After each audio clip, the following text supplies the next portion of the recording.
Olá, eu sou o professor Pierre Tesa, sou professor da área de administração do Instituto Federal de Santa Catarina, no campus Tubarão.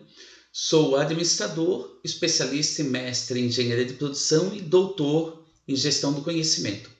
Neste conjunto de 2 vídeos, nós vamos tratar do tema As Fontes de Inovação.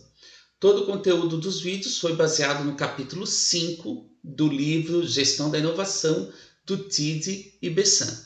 Os objetivos destes 2 vídeos são: 1. Apresentar os possíveis estímulos para inovação. 2. Demonstrar como a busca por esses estímulos pode ser realizada. E 3. Apresentar estruturas e técnicas apropriadas para essa busca.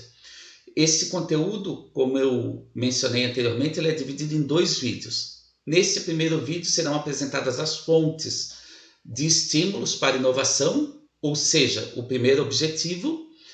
E no segundo vídeo, que está relacionado com os 2 últimos objetivos, a gente vai tratar de como pesquisar e examinar essas fontes de estímulo. E também serão abordados a capacidade absortiva, que diz respeito a encontrar e aproveitar novos conhecimentos, e o equilíbrio entre exploitation e exploration, ou seja, o uso do que já conhecemos e a exploração do que é novo, respectivamente.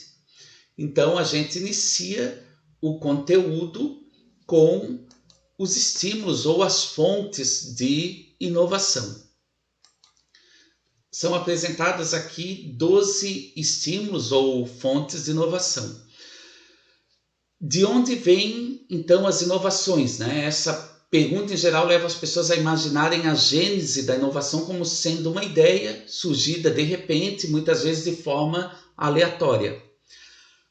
Uma alusão clara a Arquimedes saindo da banheira, Newton na macieira ou James Watt adormecido. Mas essas alusões, elas representam uma pequena parte do que realmente acontece ou de como realmente acontece uma inovação.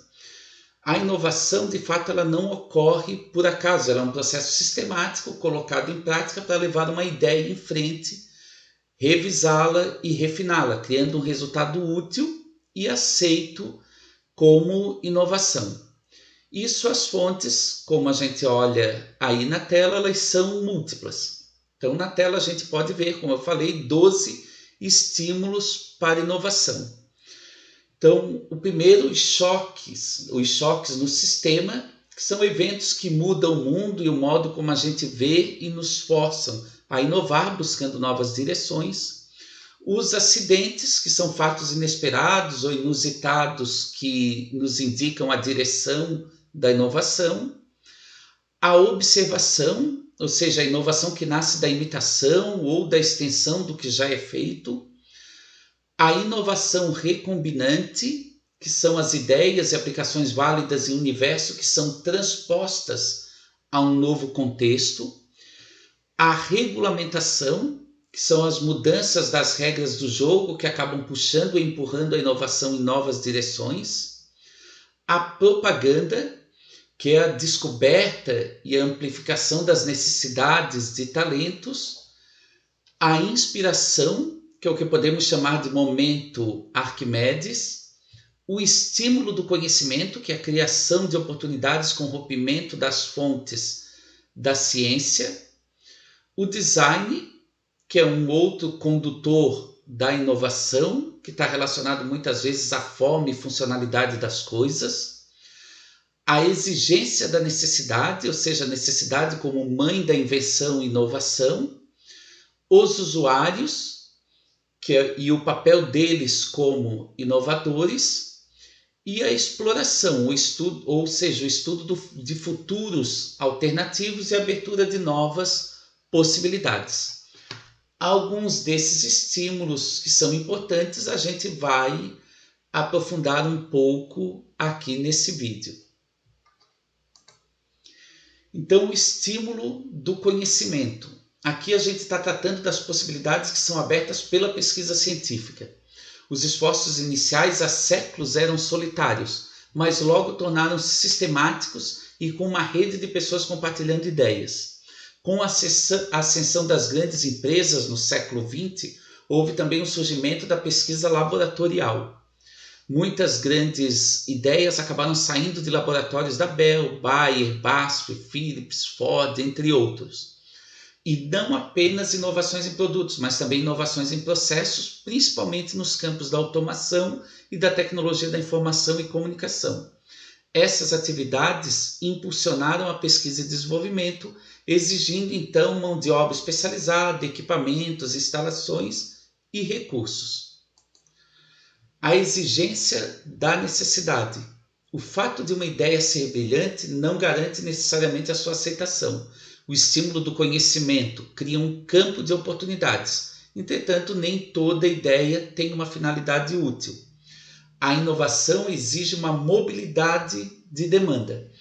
Nesse sentido, a necessidade pode ser a mãe da inovação, uma vez que a inovação muitas vezes é a resposta a uma necessidade de mudança real ou percebida.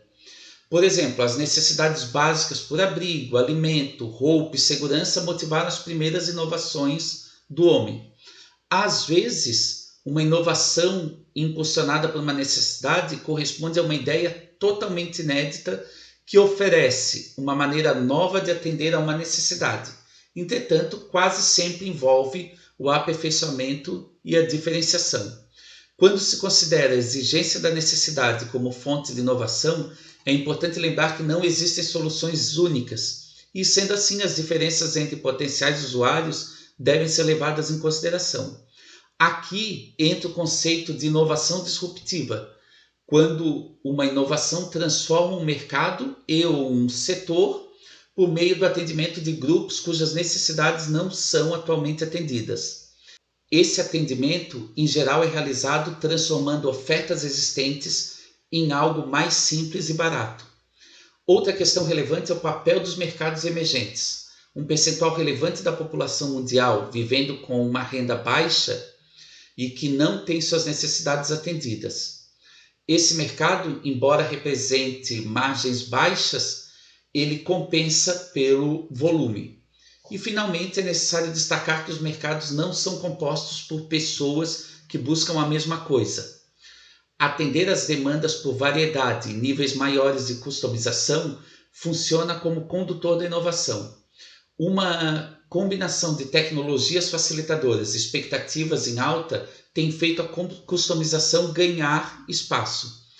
O conceito de customização em massa, que é a capacidade de oferecer pacotes altamente configurados para atender diferentes segmentos de mercado, se insere também nesse contexto.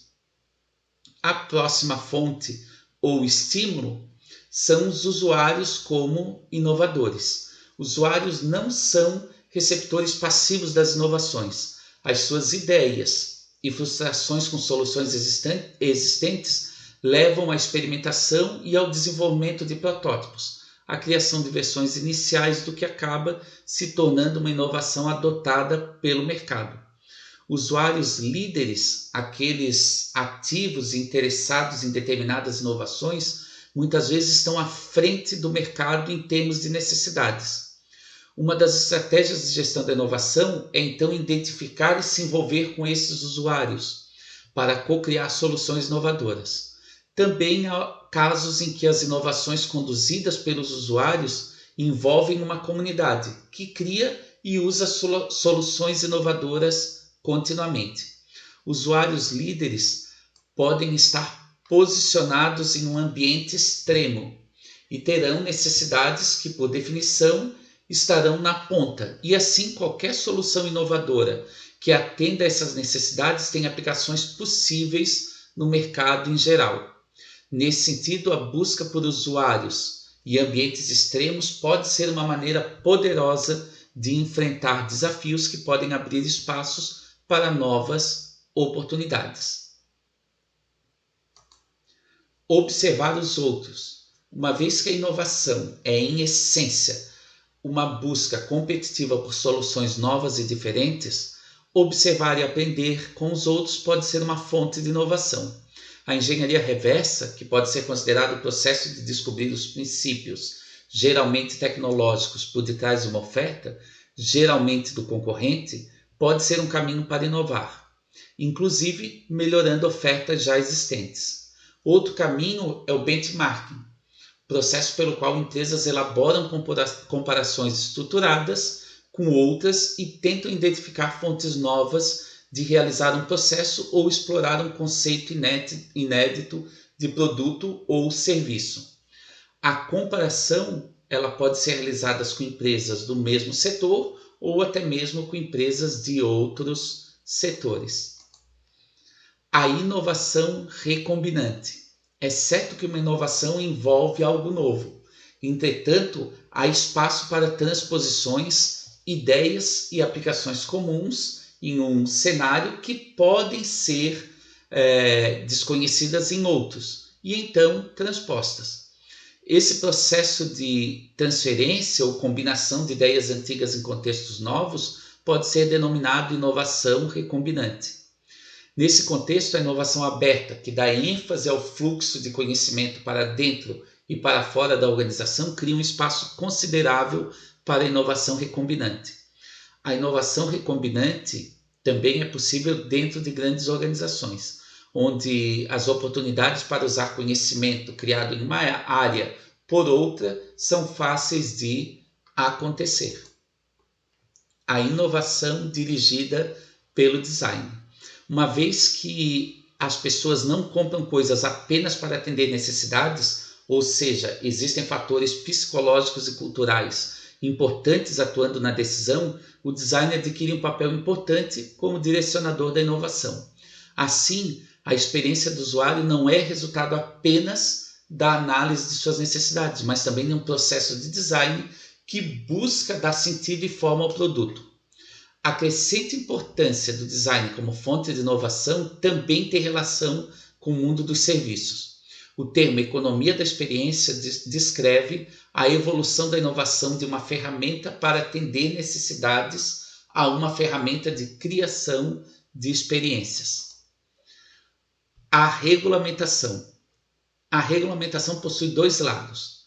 Primeiro, é que ela restringe as coisas e fecha caminhos para a inovação, ao mesmo tempo que abre novas passagens ao longo das quais uma mudança certamente vai acontecer. O segundo é a desregulamentação, que é o afrouxamento das normas de controle, que pode abrir espaço para inovações. A regulamentação também tem o poder de desencadear a contra-inovação, ou seja, aquelas soluções concebidas para burlar as regras existentes e, ao mesmo tempo, utilizá-las em nosso favor. O futuro e as previsões. Um outro estímulo é a imaginação e a exploração de possíveis trajetórias. Existem várias ferramentas que podem ser utilizadas, muitas delas já em uso no contexto de elaboração de estratégias organizacionais, mas que também podem ajudar a imaginar possibilidades de inovação. E, finalmente, os acidentes. Os acidentes e eventos inesperados acontecem. Às vezes são vistos como algo indesejado, principalmente num processo de pesquisa e desenvolvimento, por exemplo. Entretanto, eles podem inspirar a inovação, abrindo caminhos diferentes daquele inicialmente pretendido. O segredo aqui, então, é criar condições para que os estímulos possam ser utilizados e adequadamente desenvolvidos. Com isso, a gente fecha o primeiro vídeo, onde a gente viu fontes ou estímulos para inovação. No próximo vídeo, a gente vai entender como essas fontes ou estímulos podem ser utilizados. Até o próximo vídeo.